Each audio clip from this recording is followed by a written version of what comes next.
नमस्कार दोस्तों, आइए जान लेते हैं उत्तर प्रदेश के सभी 75 जिलों की आज की ताजा बड़ी और महत्वपूर्ण खबरों को।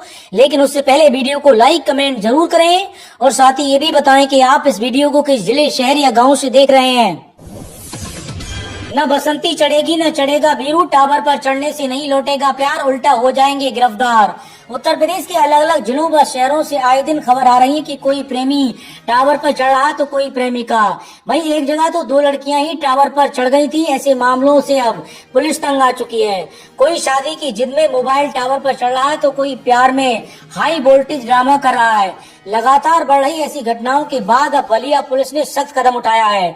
उन्होंने साफ कह दिया है कि अगर वह कोई टावर पर चढ़ा और हंगामा किया तो बर्दाश्त नहीं किया जाएगा। प्यार करना है तो कीजिए, लेकिन सार्वजनिक जगहों पर हंगामा और जान जोखिम में डालने वाली हरकतें की तो कार्रवाई होगी। फ्री राशन पर केंद्र सरकार के फैसले का यूपी में होगा असर, 15 से 16 करोड़ लोगों को मिलेगा लाभ। केंद्र सरकार ने देश में फ्री राशन स्कीम को लेकर बड़ा फैसला किया है। अब इसका फायदा यूपी के भी 15 से 16 करोड़ लाभार्थियों को मिलेगा।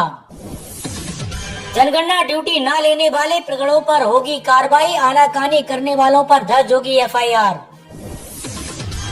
मौसम विभाग का भयंकर यूटर्न, यूपी के कई जिलों में अगले 72 घंटे भारी। मौसम विभाग का रेड और ऑरेंज अलर्ट। भीषण गर्मी झेल रहे उत्तर प्रदेश में मौसम ने अचानक करवट बदली है।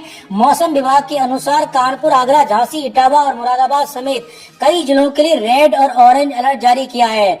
अगले 72 घंटों में प्रदेश के कुछ हिस्सों में 70 से 90 किलोमीटर प्रति घंटे की रफ्तार से तूफानी हवाएं चलने, भारी बारिश होने और ओलावृष्टि की आशंका जताई गई है। धूल भरी आंधी और आकाशीय बिजली को लेकर लोगों को सतर्क रहने को कहा गया है। शिक्षा मित्रों को दोगुनी सौगात, मानदेय बढ़ोतरी के बाद सेवा अवधि 62 वर्ष करने पर विचार शुरू। उत्तर प्रदेश की योगी सरकार शिक्षा मित्रों को एक और बड़ी राहत देने की तैयारी में है।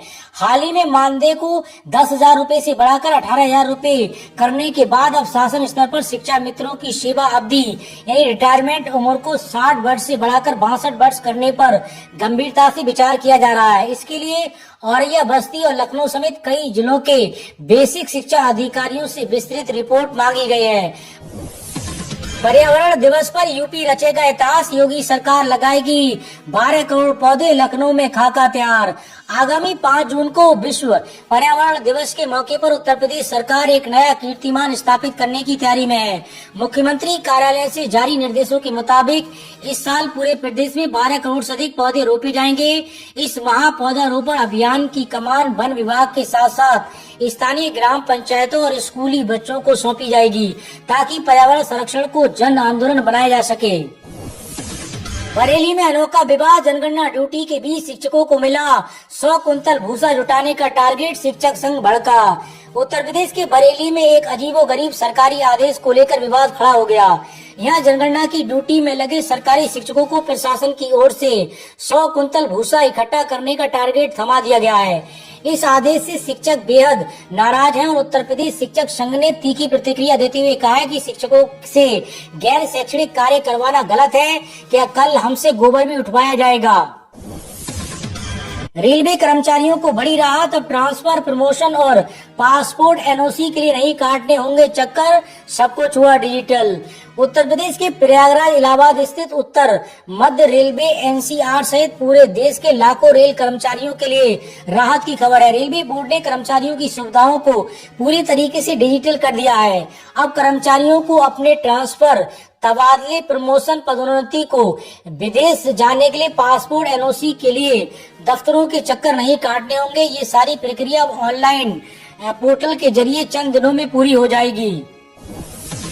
बिजनौर के 56 गांवों की चमकेगी किस्मत, ग्रीनफील्ड एक्सप्रेस वे का रूट फाइनल, भूमि अधिग्रहण और मुआवजे की प्रक्रिया तेज। उत्तर प्रदेश के बिजनौर जिले से होकर गुजरने वाले नए ग्रीनफील्ड एक्सप्रेस वे को लेकर बड़ी अपडेट आई है। इस एक्सप्रेस वे के लिए जिले के 56 गांवों को चिन्हित किया गया है जहां से ये सड़क गुजरेगी। शासन ने इन गांवों की जमीनों के अधिग्रहण के लिए अधिसूचना जारी कर दी है। इसके साथ ही प्रभावित किसानों को दिए जाने वाले मुआवजे की लिस्ट और समय सारणी तैयार करने का काम भी जिला प्रशासन ने तेज कर दिया है। बिजली संकट पर अखिलेश यादव का तीखा हमला, बोले अगले चुनाव में जनता बीजेपी को धोकर हमेशा के लिए झुका देगी। उत्तर प्रदेश में भीषण गर्मी के बीच हो रही बिजली कटौती को लेकर समाजवादी पार्टी के राष्ट्रीय अध्यक्ष अखिलेश यादव ने योगी सरकार पर अब तक का सबसे बड़ा हमला बोला है। अखिलेश यादव ने सोशल मीडिया पर पोस्ट कर कहा कि राज्य में बिजली आपदा का माहौल है। उन्होंने तंज कसते हुए कहा कि गनीमत है कि उत्तर प्रदेश के नाकाम मुख्यमंत्री ने ये नहीं कह दिया है कि बिजली संकट दिल्ली से भेजे गए जासूसों की साजिश है। उन्होंने दावा किया कि आगामी विधानसभा चुनाव में जनता बिजली संकट का गुस्सा ईवीएम पर निकालेगी और बीजेपी को सत्ता से बाहर कर देगी। उत्तर प्रदेश के गन्ना किसानों की बल्ले बल्ले, योगी सरकार ने किया 3.22 लाख करोड़ रुपए से अधिक का भुगतान, दरों में 30 रुपए प्रति कुंतल की वृद्धि भी की। उत्तर प्रदेश सार्वजनिक गन्ना मूल्य भुगतान करने वाला राज्य बन गया है। गन्ना उत्पादन के क्षेत्र में भी यूपी शीर्ष पर है। उत्तर प्रदेश की योगी सरकार ने पिराई सत्र 2025-26 में गन्ना मूल्यों की दरों में 30 रुपए प्रति कुंतल की ऐतिहासिक वृद्धि की थी। पीएम किसान योजना 30 जून तक कराएं केवाईसी, वरना रुक जाएगी 23वीं किस्त। प्रधानमंत्री किसान सम्मान निधि योजना की 23वीं किस्त जून के आखिरी हफ्ते या जुलाई 2026 में आ सकती है, लेकिन पैसा पाने के लिए 30 जून 2026 तक वार्षिक केवाईसी कराना अनिवार्य है। स्टेटस में ये 3 चीजें यस होनी जरूरी है। पीएम किसान पोर्टल पर अपना स्टेटस चेक करने पर ये 3 विकल्प सही होने चाहिए। लैंड सीडिंग पर यस और इसके अलावा केवाईसी स्टेटस भी यस, आधार बैंक अकाउंट सीडिंग यस। यदि इनमें से एक भी नो हुआ तो आपकी किस्त अटक जाएगी। इसके अलावा मोबाइल से भी स्टेटस देखने का नया तरीका जारी किया गया है। अब आप सिर्फ मोबाइल नंबर से स्टेटस देख सकते हैं। इसके लिए रजिस्ट्रेशन नंबर जरूरी है। आप वेबसाइट pmkisan.government.in पर जाएं, नो योर स्टेटस बॉक्स पर क्लिक करें, अपना रजिस्ट्रेशन नंबर और कैप्चा कोड डालें, गेट डेटा पर क्लिक करें, मोबाइल पर आए OTP को दर्ज करें, आपका पूरा स्टेटस खुल जाएगा। यूपी राशन कार्ड से जुड़ी बड़ी अपडेट, जून से नया नियम, केवाईसी न होने पर नाम होगा ब्लॉक। उत्तर प्रदेश खाद्य रसद विभाग राशन कार्ड के डेटा को साफ कर रहा है।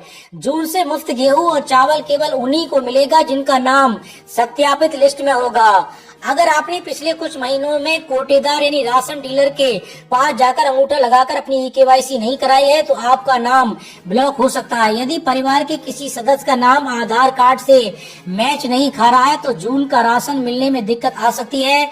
अपात्र लोगों को लिस्ट से बाहर किया जा रहा है। यूपी वृद्धावस्था विधवा पेंशन, बड़ी अपडेट, जून में आएंगे 3000 रुपए, करा लें डीबीटी चालू। अप्रैल मई जून की संयुक्त किस्त कुल 3000 रुपए जून 2026 के मध्य से खातों में भेजी जाएगी। समाज कल्याण विभाग फिलहाल पेंशनर्स के डेटा को दोबारा वेरीफाई कर रहा है। साथ ही आपको बताते चले पेंशन रुकने की बड़ी वजह, कई बुजुर्गों की पेंशन इसलिए रुक जाती है क्योंकि उनका बैंक खाता NPCI यानी national payments corporation of India से मैप नहीं है। तुरंत अपने बैंक जाकर खाते में डीबीटी डायरेक्ट बेनिफिट ट्रांसफर चालू करवाएं और खाते को आधार से लिंक करवाएं, वरना पैसा रिजेक्ट हो जाएगा। नई पेंशनर सूची में अपना नाम चेक करने के लिए वेबसाइट ssp/up.government.in पर जाएं, अपनी योजना वृद्धावस्था विधवा पेंशन को चुनें।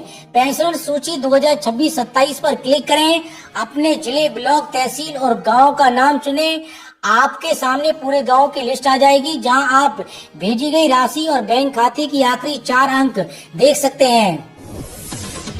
यूपी ग्राम पंचायत, बड़ी अपडेट, कार्यकाल खत्म होने पर मौजूदा प्रधान ही संभालेंगे कामकाज। उत्तर प्रदेश की ग्राम पंचायतों का कार्यकाल समाप्त होने के बाद योगी सरकार ने बड़ा फैसला लिया है। अब किसी सरकारी अधिकारी जैसे ADO पंचायत को प्रशासक बनाने के बजाय मौजूदा ग्राम प्रधानों को ही कार्यवाहक प्रशासक बना दिया गया है। ये कार्यवाहक प्रधान केवल सामान्य और रोजमर्रा की प्रशासनिक काम ही देख सकेंगे। किसी भी बड़ी नीतिगत या पैसे से जुड़े वित्तीय फैसले का अंतिम अधिकार जिले के जिलाधिकारी के पास होगा। कर्मचारियों को बड़ा झटका, 8वें वेतन आयोग पर आई बड़ी अपडेट। केंद्र सरकार के लाखों कर्मचारियों और पेंशनर्स को जिस बड़ी सैलरी बढ़ोतरी का इंतजार था उस पर अब उम्मीदें थोड़ी कम होती नजर आ रही हैं। रिपोर्ट्स के मुताबिक सरकार इस बार मिडिल पाथ यानी संतुलित रास्ता अपनाने की तैयारी में है। बताया जा रहा है कि सरकार एक साथ बहुत ज्यादा वेतन बढ़ाने के बजाय सीमित बढ़ोतरी कर सकती है ताकि सरकारी खर्च पर ज्यादा दबाव ना पड़े। ऐसे में फिटमेंट फैक्टर और बेसिक सैलरी में उम्मीद से कम इजाफा देखने को मिल सकता है। कई कर्मचारी संगठनों को उम्मीद थी कि 8वें वेतन आयोग में सैलरी में बड़ा उछाल मिलेगा, लेकिन अब संकेत मिल रहे हैं कि सरकार महंगाई, आर्थिक संतुलन और बजट को ध्यान में रखकर फैसला ले सकती है। हालांकि अभी तक सरकार की तरफ से कोई आधिकारिक घोषणा नहीं हुई है, लेकिन इस खबर ने कर्मचारियों के बीच चर्चा तेज कर दी है। राहुल गांधी की दोहरी नागरिकता विवाद में 20 अप्रैल का आदेश वापस लेने की अर्जी, कोर्ट ने सुनवाई का दिया आदेश। राहुल गांधी के कथित दोहरी नागरिकता विवाद मामले में याची विघ्नेश शिशिर ने 20 अप्रैल के आदेश को वापस लेने की नई अर्जी दाखिल की है। कोर्ट ने मुख्य याचिका की सुनवाई नई अर्जी के निस्तारण के बाद करने का निर्देश दिया है। 1 जून 2026 से बदल जाएंगे ये 6 बड़े नियम, एलपीजी से यूपीआई तक आपकी जेब पर डालेंगे असर। 1 जून 2026 से देश में कई बड़े वित्तीय और व्यवहारिक नियमों में बदलाव होने जा रहा है। ये बदलाव रसोई गैस, एलपीजी की कीमतों से लेकर आपके डिजिटल पेमेंट, यूपीआई और बैंकिंग आदतों पर सीधा असर डालेंगे। इसमें पहला यूपीआई पेमेंट में दिखेगा असली नाम। डिजिटल धोखाधड़ी और गलत खातों में पैसा ट्रांसफर होने की समस्या को रोकने के लिए एनपीसीआई नया नियम पूरी तरीके से लागू करने जा रहा है। जब आप किसी को क्यूआर कोड, मोबाइल नंबर या यूपीआई आईडी के जरिए पैसा भेजेंगे तो आपको स्क्रीन पर वही नाम दिखाई देगा जो उस व्यक्ति का व्यापारी के बैंक खाते में रजिस्टर्ड है। यूजर्स द्वारा खुद सेट किए गए निकनेम या फर्जी नाम अब दिखाई नहीं देंगे, जिससे सही व्यक्ति की पहचान आसान होगी। इसके अलावा एलपीजी सिलेंडर के नए दाम। सरकारी तेल कंपनियां हर महीने की पहली तारीख को रसोई गैस, एलपीजी, हवाई ईंधन, एटीएफ और सीएनजी, पीएनजी की कीमतों की समीक्षा करती है। 1 जून की सुबह से देश में व्यावसायिक और घरेलू एलपीजी सिलेंडरों के नए रेट जारी किए जाएंगे। पिछले महीने कमर्शियल सिलेंडरों के दाम बढ़े थे, इसलिए इस बार भी सबकी नजरें इस बात पर है कि जेब पर बोझ बढ़ेगा या राहत मिलेगी।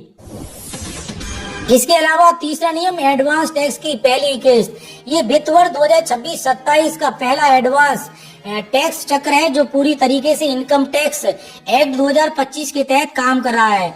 जिन करदाताओं की अनुमति शुद्ध कर देनदारी 10,000 रुपए से अधिक है, उन्हें अपनी किस्त 15% जमा करने की तैयारी जून से पहले हफ्ते से शुरू करनी होगी, क्योंकि उसकी अंतिम तारीख 15 जून है। चूकने पर नए नियम के तहत 1% मासिक ब्याज का जुर्माना लग सकता है। इसके अलावा सोलर पैनल के लिए नए नियम और कीमतें। अगर आप घर या बिजनेस के लिए सोलर पैनल लगवाने की सोच रहे हैं तो 1 जून से नियम कड़े हो रहे हैं। सरकारी योजनाओं और सब्सिडी वाले प्रोजेक्ट्स में अब केवल वही सोलर मॉड्यूल और सेल इस्तेमाल हो सकेंगे जो सरकार की अप्रूवल लिस्ट में शामिल हैं। इसके लागू होने से मार्केट में सोलर पैनल की मांग और उनकी कीमतों में बढ़ोतरी देखी जा सकती है। भाई एटीएम और बैंकिंग सर्विस चार्ज में बदलाव। जून के महीने से कई सरकारी और निजी बैंक अपने नियमों में संशोधन कर रहे हैं। कुछ बैंकों द्वारा मुफ्त एटीएम निकासी की मासिक लिमिट, ट्रांजैक्शन फीस और एसएमएस अलर्ट में शुल्क में बदलाव किया जा रहा है। उदाहरण के लिए एयरटेल पेमेंट्स बैंक जैसे संस्थानों में 1 जून से चुनिंदा ग्राहकों के लिए 0.35 प्लस 18% जीएसटी प्रति एसएमएस का नियम प्रभावी किया है। पहले ये 100 एसएमएस फ्री अपने बैंक शाखाओं के नए नोटिफिकेशन के जरूरी चेक करें ताकि अतिरिक्त चार्ज से बचा जा सके। 1 तारीख आने से पहले अपने बैंक और यूपीआई ऐप से जुड़े अपडेट्स को ध्यान से देख लें ताकि जून की शुरुआत में आपको किसी भी तरीके की परेशानी या अनचाहे वित्तीय बोझ का सामना ना करना पड़े। 8वें वेतन आयोग से पहले पेंशन को लेकर हो सकता है बड़ा ऐलान। देश भर में 8वें वेतन आयोग को लेकर बैठक चल रही है। इसी बीच केंद्र सरकार ने कर्मचारियों के लिए पेंशन स्ट्रक्चर को लेकर एक बड़ा बदलाव हो सकता है। इंडिया टुडे की रिपोर्ट के मुताबिक मौजूदा रिटायरमेंट सिस्टम के तहत सरकारी कर्मचारियों को अपनी पेंशन विकल्प चुनने में ज्यादा लचीलापन देने के संबंध में चर्चा चल रही है। केंद्रीय सरकारी कर्मचारी संघ के एक सदस्य ने बताया कि अगर बातचीत सकारात्मक तौर पर जारी रहती है तो अगले 2 से 4 महीनों के भीतर प्रस्ताव पर आगे कार्रवाई हो सकती है। हालांकि अभी तक कोई आधिकारिक अधिसूचना जारी नहीं की गई है। मौसम का यूटर्न, आज से भारी बारिश का अलर्ट, 90 किलोमीटर प्रति घंटा की रफ्तार से चलेगा तूफान। उत्तर प्रदेश में भीषण गर्मी के बीच मौसम विभाग ने आज यानी 29 मई को कई जिलों में भारी बारिश और तूफान का अलर्ट जारी किया है। इस दौरान 90 किलोमीटर प्रति घंटा की रफ्तार से विनाशकारी हवाएं चलेंगी। हालांकि इस आंधी बारिश से तापमान में भारी गिरावट आएगी, जिससे तपती गर्मी से जूझ रहे लोगों को बड़ी राहत मिलेगी। प्रशासन ने लोगों को सतर्क रहने की सलाह दी है। तो दोस्तों, उत्तर प्रदेश से जुड़ी आज की खबरों में इतना ही। और अधिक खबरें जानने के लिए आप यूपी